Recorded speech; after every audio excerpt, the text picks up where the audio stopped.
اسلام ہار جاتا صداقت کی جنگ میں، اسلام ہار جاتا صداقت کی جنگ میں، صداقت کی جنگ میں، مل کر جو گل مدینہ بگڑتا مباہلا،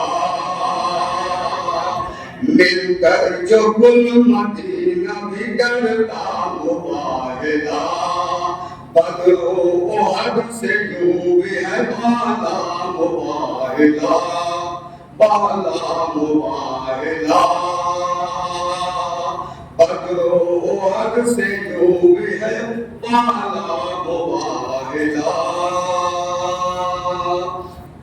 بن جاتا ایک پل میں مدینہ بھی کوہ طور، بن جاتا ایک پل میں مدینہ بھی کوہ طور، مدینہ بھی کوہ طور، چل جاتی کائنات جو ہوتا مباہلا، جل جاتی کائنات جو ہوتا مباہلا، بدر و احد سے یوں بھی ہے بالا مباہلا، وہ تو نساء انا کے سبب آ گئی بطور، وہ تو نساء انا کے سبب آ گئی بطور، ورنہ تو جیت سکتی تھی فضا مباہلا، ورنہ تو جیت سکتی تھی فضا مباہلا، بدر و احد سے یوں بھی ہے بالا مباہلا، اپنا انا کی شرط نہ رکھتے اگر رسول، اپنا انا کی شرط نہ رکھتے اگر رسول، ہر غیرہ کرنے کو آتا مباہلا، ہر غیرہ کرنے کو آتا مباہلا، بدر و احد سے یوں بھی ہے بالا مباہلا، کرنے چلی ہے فاطمہ زہرا مباہلا، اتنا سوال اور اجازت ہے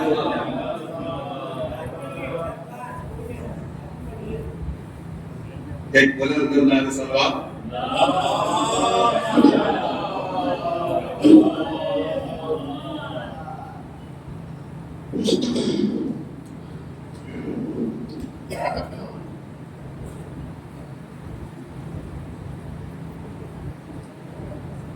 سنے یہ سارا زمانہ مباہلا کیا ہے، سنے یہ سارا زمانہ مباہلا کیا ہے، سنے یہ سارا زمانہ مباہلا کیا ہے، مباہلے کو عجب شان سے چلے ہیں رسول، فلک سے آ کے ملک چومتے ہیں پاؤں کی دھول، نبی کے ساتھ علی اور فاطمہ کے ہیں پھول، اور ان کے پیچھے ہے خاتون کائنات بدول، علی ہے مر گئے دونوں مقام کے پیچھے، خدا کا ہاتھ ایسے کاروان کے پیچھے، سنے یہ سارا زمانہ مباہلا مباہلہ کیا ہے، سنیں گے سارا زمانہ مباہلہ کیا ہے ان کے چہروں سے حیبت خدا کی صاف عیاں ہے، خاک پہ سے انہی کی یہ مہر و نور و فشاں، یہ تم نے کر لیا کن سے مباہلے کا گناہ، یہ وہ ہے ہاتھ میں جن کے ہے گردش دوران، یہ حکم دے دو یہ حکم دے دو ابھی تو جہاں سمٹ جائے، یہ کرے اشارہ کرے تو پہاڑ ہٹ جائے، سنے یہ سارا زمانہ مباہلہ کیا ہے، سنے یہ سارا زمانہ مباہلہ کیا ہے، عجیب لوگ ہو تم کس سے کر رہے ہو فساد، نبی و آل نبی سے ہے تم کو اولاد، بس ایک بات تو کافی ہے جو کرے برباد، نہ ایک فرد بچے گا سنو سبھی افراد، ہمیشہ سوچ سمجھ ہمیشہ سوچ سمجھ کر مقابلہ کرنا، کبھی نہ حال نبی سے مباہلہ کرنا، سنے یہ سارا زمانہ مباہلہ کیا ہے، سنے یہ سارا زمانہ مباہلہ کیا ہے، سنے یہ سارا زمانہ مباہلہ کیا ہے۔ بہت شکریہ صاحب، بہت شکریہ۔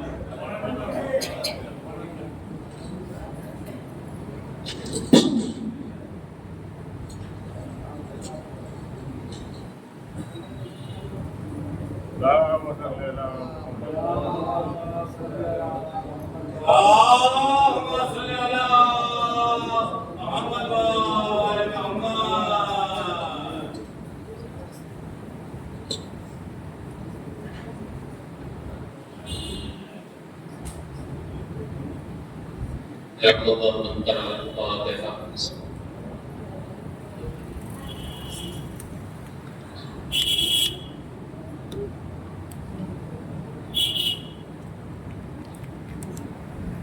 لا حول ولا قوة إلا بالله العلي العظيم، أعوذ بالله من الشيطان اللعين الرجيم، بسم الله الرحمن الرحيم، وبه نستعين وهو خير ناصر ومعين، وصلى الله على محمد وآله الطيبين الطاهرين، صلوات الله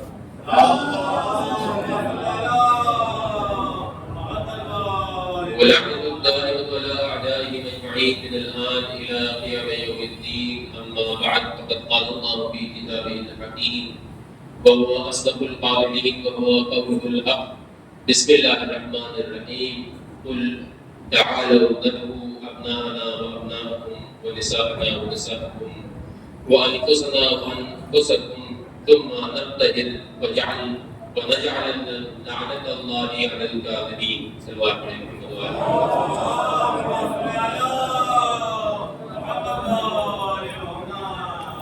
پروردگار اپنی عظیم الشان کتاب میں ارشاد فرما رہا ہے کہ اے پیغمبر، آپ لوگوں سے یہ کہہ دیجئے کہ تم لوگ آ جاؤ، کیسے آ جاؤ؟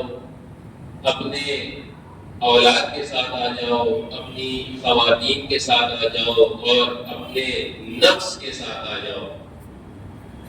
آنے کے بعد کیا کرنا ہے؟ آنے کے بعد ثم نبتہل، آنے کے بعد ایک دوسرے کے مقابلے میں دعا کرنا ہے۔ نبتہل کا جو معنی ہے وہ دعا کے لیے استعمال کیا جاتا ہے، وہ دعا جسے ہاتھ اٹھا کے یوں کر کے دعا کیا جائے، ایسی دعا کو جو ہے وہ نبتہل کہا جاتا ہے۔ تو مبادلہ یعنی دعا کرنا، کیا کرنا ہے؟ دعا کرنا ہے ایک دوسرے کے لیے، دعا اپنے آپ میں اردو زبان کے اعتبار سے ایک پازیٹیو میننگ رکھتا ہے. یعنی ہم آپ کے لیے دعا کر رہے ہیں، یعنی آپ صحت یاب ہو جائیں، آپ کے رزق میں اضافہ ہو جائے، آپ اچھے ہو جائیں، آپ کی مشکلات دور ہو جائیں، بالعموم یوں سمجھا جاتا ہے. لیکن عربی زبان میں دعا جو ہے وہ دو پہلو رکھتی ہے. یعنی دعا پازیٹیو بھی ہے اور دعا ہی نیگیٹو بھی ہے. دعا پازیٹیو بھی ہے اور دعا ہی جو ہے وہ نیگیٹو بھی ہے. دونوں معنی میں دونوں طرف استعمال کیا جا سکتا ہے. تو یہ نبتہل اب جب یہ یہاں پہ استعمال ہو رہا ہے تو اس لیے نہیں ہو رہا ہے کہ آپ لوگ ٹھیک ہو جائیے، بلکہ نبتہل آئیے ہم لوگ دعا کریں. دعا کیا کرنا ہے؟ دعا یہ کرنا ہے وَنَجْعَلَ لَعْنَتَ اللَّهِ کہ اللہ کی لعنت ہو اس کے اوپر. کس کے اوپر؟ الکاذبین، کاذبین کے اوپر اللہ کی لعنت. اب یہ ہم آئے ہیں دعا کرنے کے لیے کہ یا اللہ لعنت ہو جھوٹوں کے اوپر. اب انصاف سے بتائیں جو جھوٹا ہوگا وہ کیسے اس دعا کو کر سکتا ہے؟ جو جھوٹا ہوگا وہ کیسے یہ دعا کر سکتا ہے؟ جھوٹا ہے تو اسے خود پتا ہے کہ میں جھوٹا ہوں. اب میں خود کہہ رہا ہوں میں دنیا کا سب سے بڑا جھوٹا اور میں لعنت کر رہا ہوں جھوٹوں پر، تو یہ لعنت آٹومیٹکلی اپنے مصداق کو ڈھونڈ لیتی ہے. اگر ہم نے کہا کہ پروردگار تمام مرحومین کے اوپر رحمت نازل فرما، تو اب جتنے مرحوم ہیں ان کے اوپر پروردگار میری دعا اگر مستجاب کرتا ہے تو ان کے اوپر رحمت نازل کرے گا. اسی طریقے سے جتنے جھوٹے ہیں ان کے اوپر پروردگار لعنت بھیجے گا. اللہ تبارک الرحمن نے کہا کہ ثم نجعل اللعنت اللہ، یہ جو لعنت کے اوپر ایک الف لام لگا ہوا ہے. عربی زبان میں الف لام جو ہے وہ کئی معنی میں استعمال ہوتا ہے. ایک بہت عام سا معنی ہے اس کو جو ہے وہ پراپر ناؤن میں بدل دینے کے لیے، یعنی اس کا ایک خاص معین مصداق ہوگا. انگریزی میں جیسے لفظ دا DHE دا یہ لگا دیا جاتا ہے، یعنی اب ہم کسی مشخص شے کے بارے میں بات کر رہے ہیں. اسی طریقے سے عربی زبان میں ایک الف لام ہے. ایک معنی اس کا یہ ہوتا ہے، ایک معنی اس کا یہ ہوتا ہے کہ یہ جو ہے وہ صرف اس زمانے کے لیے مشخص ہے، اس زمانے کے لیے محدود ہے. اب یہ الف لام اگر نہ ہوتا تو کائنات کے جتنے جھوٹے ہیں وہ سب اس میں شامل ہو جاتے. اور بعید نہیں ہے کہ ہم جیسے افراد جو کبھی کبھی کورونا بچانے کے لیے ادھر ادھر جھوٹ بول دیتے ہیں اس لعنت پہ شامل ہو جاتے. یہ تو پروردگار کا کرم ہے اور اہل بیت علیہ السلام کا کرم ہے کہ انہوں نے اس کو اس جگہ کے لیے محدود کر دیا، ورنہ لاعنین میں ہم بھی شمار ہو جاتے ہیں. ہر وہ انسان جو جھوٹ بولتا وہ لاعنین میں شامل ہو جاتا. یہ آیت کا ظاہری مفہوم ہے. اب اگر آیت تھوڑا سا اور جو ہے وہ غور فکر کیا جائے تو یہ واقعہ جو ہے واقع مباہلہ سن 9 یا 10 ہجری کا ہے. سن 9 یا 10 ہجری یعنی پیغمبر کی حیات کے تمام ہونے سے 1 سال یا 2 سال پہلے کا واقعہ ہے. آپ کی وفات جو ہے وہ سن 11 ہجری میں دوسرے مہینے کی 28 تاریخ کو ہوئی ہے اور یہ جو ہے وہ ذی الحجہ آخری مہینہ ہوتا ہے. اگر 10ویں ہجری کا ہے تو پیغمبر کی حیات سے چند مہینہ پہلے، اور اگر 9ویں ہجری کا ہے تو 1 سال اور چند مہینہ پہلے. یہ اس زمانے کا واقعہ ہے. واقعہ کیا ہے کہ نجران ایک جگہ ہے جہاں سے 40 افراد کا ایک ڈیلیگیشن آتا ہے جو کہ کرسچن ہے، مسیحی ہے. یہ آئے ہیں پیغمبر کے پاس آپ کی صداقت کے بارے میں جاننے کے لیے کہ آپ جو کہتے ہیں کہ میں اللہ کی جانب سے رسول قرار پایا ہوں، آپ کے پاس کیا دلیل ہے؟ اگر آپ اپنی بات کے درست ہیں، صحیح بات کر رہے ہیں، سچے ہیں تو ہم آپ کے ساتھ شامل ہو جائیں گے، اور اگر سچے نہیں ہیں تو پھر ہم آپ کے ساتھ شامل نہیں ہوں گے. آنے کے بعد جو ہے پیغمبر سے دلیل سے دریافت کرتے ہیں. پیغمبر سے کہتے ہیں کہ آپ یہ بتائیے کہ موسیٰ کے والد کون تھے؟ رسول خدا نے کہا کہ عمران تھے. انہوں نے کہا کہ بلا کے والد کیا کون تھے؟ جناب یوسف کے والد کون تھے؟ انہوں نے کہا کہ یعقوب تھے. اس کے بعد جو ہے وہ جناب عیسیٰ کے والد کون ہیں؟ پیغمبر تھوڑی دیر کے لیے خاموش ہو گئے. جواب دیا. جواب کیا ہے کہ مثلہ کمثل آدم، کہ جناب عیسیٰ کی مثال جناب آدم جیسی ہے. نہ آدم کا کوئی باپ تھا، نہ جو ہے وہ عیسیٰ کا کوئی باپ ہے. تم یہ نہ سمجھنا کہ اگر ہم نے یہ نہیں کہا کہ آدم کا تو کوئی باپ نہیں ہے لہذا بات ثابت ہو گئی کہ ان کے باپ جو ہے وہ خدا ہے.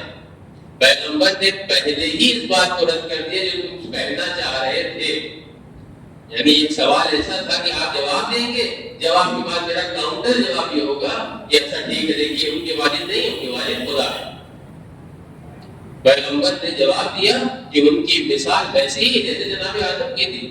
ان کے تو باپ نہیں ہے، ان کی تو ماں بھی نہیں تھی. جناب آدم کی نہ والدہ تھی نہ کوئی والد تھا.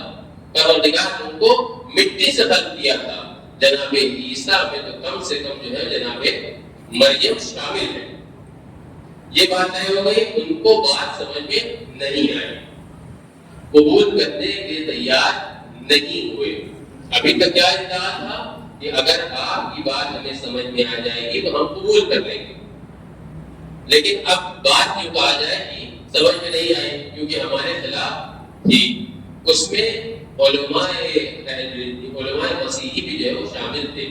یعنی جو ڈیلیگیشن آیا تھا وہ عام افراد کا ڈیلیگیشن نہیں تھا.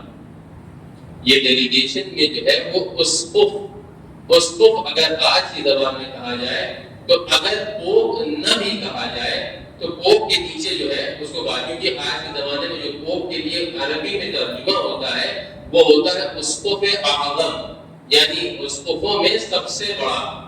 یہ پوپ کا ترجمہ ہے. تو اگر آپ پوپ نہ بھی کہیے تو کوئی معمولی عالم دین نہیں آیا تھا. اب جب یہ طے ہو گیا کہ ٹھیک ہے ان کی بات نہیں ماننا ہے، اب یہ ہوگا کہ لعنت کی جائے گی. ایک دوسرے کے خلاف جو ہے وہ بد دعا کریں گے اور بد دعا کا نتیجہ جو ہے وہ انشاءاللہ پروردگار جس کے ساتھ ہوگا وہ جیت جائے گا. جب وہاں سے میٹنگ سے باہر نکلے تو یہ واپس میں گفتگو ہو رہی ہے کہ اگر یہ جھوٹے ہوئے، نعوذ باللہ اگر پیغمبر اکرم جھوٹے ہوئے تو اس میں ہمارا کیا فائدہ ہے؟ ایمان کی کمزوری یہ دیکھیں کہ ولو مسیحی میں لیکن اللہ کے اوپر اتنا ہی بھروسہ نہیں ہے کہ ہم اگر اللہ کی لعنت جھوٹوں کے اوپر کریں گے تو قبول ہوگی. جس طریقے سے ہم اپنے بارے میں کہہ سکتے ہیں کہ ہم نے کبھی نہیں سوچا کہ ہم ان کے خلاف جو ہے بد دعا کریں گے. جو کچھ ہوتا ہے اسے کہہ دیا جاتا ہے الٹا سیدھا کہہ دو، کم سے کم دل کو سکون مل جاتا ہے. چاہے وہ صحیح ہو، چاہے وہ غلط ہو، چاہے حرام ہو، چاہے وہ حلال ہو، چاہے وہ تہمت ہو، کہہ دو کم سے کم دل ٹھنڈا ہو جائے گا. انہوں نے یہ دکھایا کہ ان کے اندر ذوق ایمان پایا جاتا ہے. تو اب یہ گفتگو چل رہی ہے کہ اگر ہم سچے بھی ہوئے اور یہ آدمی غلط بھی ہوا تو ہمارا کیا فائدہ ہوگا؟ اس میں تو ہمارا کوئی فائدہ نہیں ہے. اور اگر غلط ہوئے تب تو قیامت آ جائے گی کہ نبی خدا میرے خلاف بد دعا کرے گا تو کیا ہم باقی رہ جائیں گے؟ تو انہوں نے جسے کہا جائے کہ درمیانی راستہ نکالا. دیکھو اگر کل یہ اپنے تمام امت کے ساتھ آتے ہیں، بڑے بڑے لوگ بڑی بڑی تعداد کے ساتھ ہزاروں لوگ آ جاتے ہیں، تب تو ہم ان کے خلاف مباہلہ کریں گے. اور اگر نہیں آتے ہیں اور صرف اپنے گھر کے چند افراد کو لے کے آتے ہیں تب ہم مباہلہ نہیں کریں گے، کیونکہ یقین ہے کہ کوئی نقصان اگر پہنچانا چاہے تو پہلے دوسروں کو پہنچاتا ہے، اپنے گھر والوں کو نہیں پہنچاتا. بالعموم کیا ہوتا ہے کہ ہم اپنے گھر والوں کو محفوظ رکھ لیں، آپ جو ہے وہ آگے بڑھیے بسم اللہ. آپ کو نقصان ہوگا تو آپ کا ہوگا، فائدہ ہوگا تو ہم ساتھ میں شریک ہیں. ایسی تاریخ اسلام میں بہت ساری فرد ہیں جنہوں نے کہا کہ آپ آگے بڑھیے ہم ہیں پیچھے، اور پیچھے کے بعد پھر کہاں چلیں گے نہیں معلوم چلا. تو بہرحال یہ افراد جو ہے وہ یہ طے ہو گیا کہ اب آئیں گے، کل جو ہے وہ مباہلہ ہونا ہے. جب آئے تو آنے کے بعد کیفیت یہ ہے، اب اس میں دو طریقے کی روایات میں کیفیت بیان کی گئی ہے. پہلی کیفیت یہ ہے کہ پیغمبر اکرم ہیں، ان کے گود میں امام حسن علیہ السلام، امام حسین علیہ السلام ہے، اور آپ کے داہنے ہاتھ کو تھامے ہوئے امام حسن علیہ السلام ہیں اور آپ کے پیچھے جناب سیدہ ہیں اور ان کے پیچھے جو ہے وہ امیر المومنین علیہ السلام یہ ایک کیفیت ہے. دوسری روایت میں کیفیت یہ ہے کہ پیغمبر امام حسن اور امام حسین کے دونوں کا ہاتھ پکڑے ہوئے ہیں. دونوں ہی میں کوئی خاص قباحت نہیں پائی جاتی. امام حسن اور امام حسین کی عمر جو ہے وہ ابھی 5-6 برس کی ہے، لہذا گود میں بھی اگر لینا چاہیں گود میں لیا جا سکتا ہے اور ہاتھ بھی تھامنا چاہیں تو پیدل چلنے کے قابل ہے. بہتر یہ آ گئے سامنے سے جو ہے وہ پورا وقت جو ہے وہ پورا ڈیلیگیشن جو ہے وہ آیا اور آنے کے بعد جب دیکھا تو دیکھنے کے بعد کہتے ہیں کہ ہم ایسے چہروں کو دیکھ رہے ہیں کہ اگر یہ پہاڑ سے کہہ دیں کہ اپنا راستہ چھوڑ دو تو پہاڑ اپنی جگہ سے ہٹ جائے، لہذا ہم تسلیم ہو جاتے ہیں. ہماری خیر اسی میں ہے کہ ہم تسلیم ہو جاتے ہیں، کیونکہ اگر انہوں نے لعنت کر دیا تو ہمیں بچانے کا کوئی راستہ بچے گا نہیں. اب جب تسلیم ہوئے تو ایسے ہی نہیں تسلیم ہوئے، بلکہ انہوں نے کہا کہ ایسا ہے کہ ہم اپنی جانب سے آپ کو کچھ ہدیہ دینا چاہتے ہیں. ہدیہ دیا گیا 20 گھوڑے، اونٹ، بکری، بھیڑ جو زمانے میں ہوتا تھا وہ سب اپنے طرف سے تلوار، زرہ، یہ سب جو ہے وہ ہدیہ دیا گیا کہ آپ ہمارے خلاف لعنت نہ کیجیے گا، آپ ہمارے خلاف لعنت نہ کیجیے گا. یہ ایسے صادقین ہیں، یہ ایسے صادقین ہیں، اتنی معرفت دشمن کے اندر ہے. اس بات کو سمجھنے کی ضرورت ہے کہ اتنی معرفت دشمن کو ہے، اور وہ دشمن ایسا نہیں ہے جو ساتھ میں رہنے والا ہے. یہ ابو لہب نہیں ہے جو چچا ہے رسول کا، یہ ابو جہل نہیں ہے جس نے بچپنے سے دیکھا ہو، یا ابو سفیان نہیں ہے جو جانتا ہو امتحان نہیں. یہ وہ لوگ ہیں جو دور سے آئے ہیں اور انہوں نے چند وقت میں، چند روز میں جو ہے وہ پیغمبر اور اہل بیت کو پہچان لیا ہے کہ اگر انہوں نے لعنت کر دیا تو ہمارا کہیں امان نہیں ہے. یہ ایسے ہیں. کیا واقعا ہمارے اندر اتنی معرفت ہے؟ پیغمبر کے ساتھ رہنے والے بہت سارے لوگ ہیں، اور جیسے میں نے کہا کہ جو بھاگے تو پھر بھاگے، واپس نہیں آئے. ایک دن 2 دن نہ جانے کب لوٹے خدا بہتر جانے. تو ایسے افراد پیغمبر کے ساتھ موجود ہیں جن کو پیغمبر کی نبوت پہ شک ہوتا رہا، بار بار ہوتا رہا. کوئی ایسا مسئلہ نہیں کہ ایک بار ہوا تھا چلو ٹھیک ہے ڈاؤٹ کلیئر ہو گیا مسئلہ ختم ہے. متعدد بار ہوا، یہاں تک کہ جو حدیث ارتاس ہے، جو قلم ہے کہ قلم لے آؤ ہم تمہارے لیے جو ہے وہ راہ نجات لکھ دیتے ہیں، یہاں پر بھی جو لفظ استعمال ہوا ہے وہ لفظ اس بات کی شاہد ہے کہ ان کو پیغمبر کے اوپر آج بھی بھروسہ نہیں ہے، آج بھی پیغمبر کی معرفت نہیں ہے ان کے اندر. اگر انسان کے اندر پیغمبر کی معرفت ہو تو پھر وہ کسی سے بھی لڑ جاتا ہے، پھر یہ نہیں دیکھتا ہے کہ کیا مسئلہ ہے، کون ہے، کیسا ہے. امام صادق علیہ السلام معلوم واقعہ اس سے اشارے کے طور پہ کہ آپ کے بعد جو ہے وقت آیا اور کہنے لگا کہ مولا آپ قیام بھی نہیں کرتے تھے. امام نے کہا کہ تم اس تندور میں جاؤ بیٹھ جاؤ. مولا کہاں تندور، کہاں ہم جلتی ہوئی یہاں جل کے سے کہا جائے ختم ہو جائے گا پتہ بھی نہیں چلے گا. اتنی دیر میں امام کے صحابی آئے، ان سے کہا کہ آپ تندور میں چلے جائیے، بنا پوچھے کہ کیا مسئلہ ہے، کیا مرحلہ ہے، ہم بچیں گے نہیں بچیں گے، اس کی بات ہوگا کیا ہوگا، روشن ہے جل رہا ہے جل جائیں گے، بنا کوئی سوال کیے وہ جا کے بیٹھ گئے. اور بیٹھ کے اطمینان سے اب امام گفتگو کر رہے ہیں. امام کے اندر اطمینان ہے، جس کے اندر معرفت امام ہے اس کے اندر اطمینان ہے. بے چین کون ہو رہا ہے؟ جو لوگ آئے تھے کہ مولا آپ قیام کیوں نہیں کرتے ہیں، بہت دیر تک بے چینی رہی کہ مولا دیکھیے تو وہاں ہوا کیا ہو گیا، بچا نہیں بچا، کیا ہوا، ان سے حکم دیا کہ آپ باہر آ جائیں، باہر آ گئے. آج کے بھی دور میں جو واقعاً اہل بیت علیہ السلام کے چاہنے والے ہیں، جنہیں لوگوں نے چاہا کہ مٹا دیا جائے، اپنے گھر میں سکون سے بیٹھا ہے، اپنے گھر میں سکون سے بیٹھا ہوا ہے. اس کو کوئی اجرت نہیں ہے، اس کو کوئی پریشانی نہیں ہے۔ جن کا ایمان کمزور ہے وہ پریشان ہے، اگر یہ ہو جائے گا تو کیا ہو جائے گا، اگر وہ ہو جائے گا تو کیا ہو جائے گا، ایسا نہیں بولنا چاہیے تھا، ایسا نہیں کرنا چاہیے تھا، یہ ہونا چاہیے تھا، یہ نہیں ہونا چاہیے تھا۔ گویا ہم سب سے بڑے جو ہے وہ سیاستدان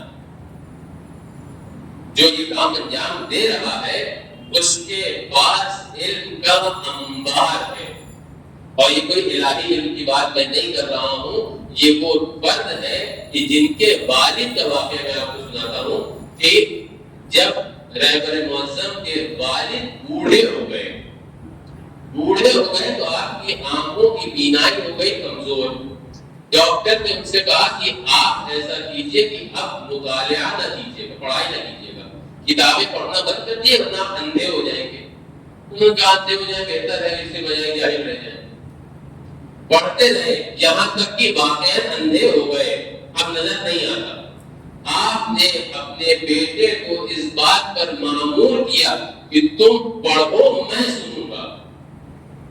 ابھی یہ اپنا مطالعہ کی بات نہیں کر رہا ہوں میں اس مطالعہ کی بات کر رہا ہوں، اس ریڈنگ کی بات کر رہا ہوں، اس نالج کی بات کر رہا ہوں جو انہوں نے اپنے والد کے لیے پڑھا بہرحال پڑھا، اور آج بھی ان کی تقریباً 90 سال کی عمر ہو رہی ہے، آج بھی کوئی ایسا دن خالی نہیں جاتا ہے جس دن آپ پڑھتے نہ ہو، اور صرف قرآن نہیں پڑھتے ہیں اور صرف حدیث نہیں پڑھتے ہیں، چاہے وہ دنیاوی کتاب ہو چاہے وہ ادھر ادھر کتابیں ہوں، وہ کتابیں جو شائع ہو رہی ہیں، جو بیسٹ سیلنگ کتاب سے کہا جاتا ہے، ان تمام کتابوں کا مطالعہ کرتے ہیں۔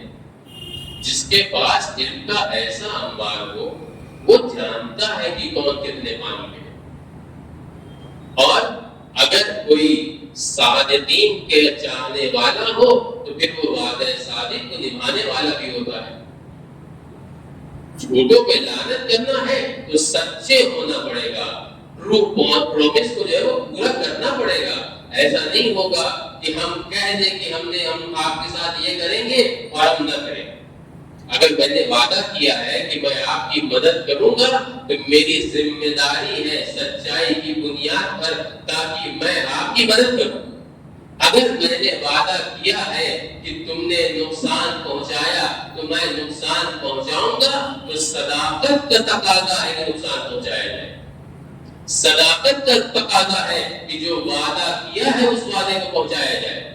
پیغمبر نے وعدہ کیا تھا کہ تم آؤ میں آؤں گا، پیغمبر نے نہیں کہا میرے پاس ٹائم نہیں، کل آنا، آج نہیں ہو پائے گا کل ہو جائے گا، نہیں، پیغمبر نے وعدہ کیا تھا۔ پیغمبر آئے کس لیے آئے ہیں؟ سامنے والے کی نابودی کے لیے آئے ہیں، سامنے والے کے اوپر لعنت کرنے کے لیے آئے ہیں۔ تو پیغمبر کا چاہنے والا ہے، اہل بیت کا چاہنے والا ہے، علی کا چاہنے والا ہے، تو اگر اس نے وعدہ کیا ہے تو وہ بھی آئے گا، اور آیا، اور ساری دنیا نے دیکھا کہ کیسے آیا۔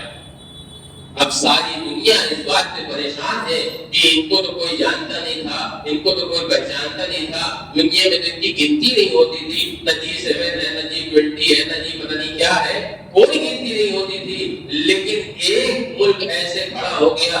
کیوں کھڑا ہو گیا؟ کیونکہ ان کے اندر ایمان کی طاقت ہے، اور وہ اپنی زبان کے پکے ہیں۔ کسی نے آپ سے نہیں کہا کہ بات کریے تو ہزاروں لفظ کریے، ایک جملہ کہیے، کم گفتگو کریے، یہ ضرور کہا گیا ہے، بولو تو کم بولو، زیادہ نہ بولو، لیکن جو بول دو اس پہ قائم رہو۔ تو اگر کوئی چاہنے والا ہے اہل بیت کا تو اس کو چاہیے کہ اپنے بات پر قائم رہے، اس کو چاہیے کہ اپنے بات پر قائم رہے، کل کو آنے والا آ کے یہ نہ کہے کہ لعنت اللہ علی الکاذبین، تو ہم پر لعنت ہو جائے۔ ہمیں کم سے کم اتنی محنت تو کرنی چاہیے کہ ان کی لعنت میں شمار نہ ہو، اور پروردگار سے ہماری یہی دعا ہے کہ پروردگار آنے والے کے ظہور میں جلد از جلد تعجیل فرما اور ہمیں ان کے اعوان و انصار میں شمار فرما۔ پروردگار ہمیں اتنی توفیق عنایت فرما کہ ہم ان کی لعنتوں سے دور رہیں اور ان کی دعاؤں میں شامل رہیں۔ پروردگار ہماری یہی دعا ہے کہ ان کے آنے میں تعجیل فرما۔ پروردگار تجھ سے یہی دعا ہے کہ ہمارے مرحومین کو جوار معصومین کے جگہ عنایت فرما پروردگار تجھے واسطہ ہے محمد و آل محمد کا مراجع کرام علماء کرام کا سایہ ہمارے سروں پہ قائم و دائم فرما پروردگار تجھے واسطہ ہے محمد و آل محمد کا جو مظلومین ہیں ان کی حمایت فرما پروردگار تجھے واسطہ ہے محمد و آل محمد کا جو زخمی ہیں جو مریض ہیں ان کو شفاء کامل و عاجل عنایت فرما پروردگار تجھے واسطہ ہے محمد و آل محمد کا کہ پرچم اسلام کو سر بلند اور پرچم کفر و نفاق کو سر نگو فرما پروردگار تجھے واسطہ ہے محمد و آل محمد کا ہمارے امام کے تعجیل فرج میں جلد کو ہمارے درمیان ہے اور ہمیں اس قابل بنا دے کہ ہم ان کے اعوان و انصار و مددگار میں شامل ہو سکے وآخر دعوانا الحمدللہ رب العالمین وصلی اللہ علی محمد وآلہ الطیبین الطاہرین اللهم صل على محمد وآل محمد السلام علیکم یا عباد اللہ السلام علیکم رسول اللہ السلام علیکم وعلی جدک و ابیک السلام علیکم وعلی امک و ابیک السلام علیکم ورحمۃ اللہ وبرکاتہ السلام علیکم یا غریب الغرباء السلام علیکم یا محمد وعلی الفقراء السلام علیکم یا شمس الشموس السلام علیکم یا انیس النفوس السلام علیکم یا طالع العلم یا عالم النموس ورحمۃ اللہ وبرکاتہ السلام علیکم یا مولانا یا صاحب رسول اللہ السلام علیکم یا خلیفۃ الرحمن السلام علیکم یا شریک القرآن السلام علیکم یا امام الانس والجان اجل اللہ تعالی فرجک وسع اللہ مخرجک ودورک واحشرنا معکم رحمۃ اللہ وبرکاتہ اللهم صل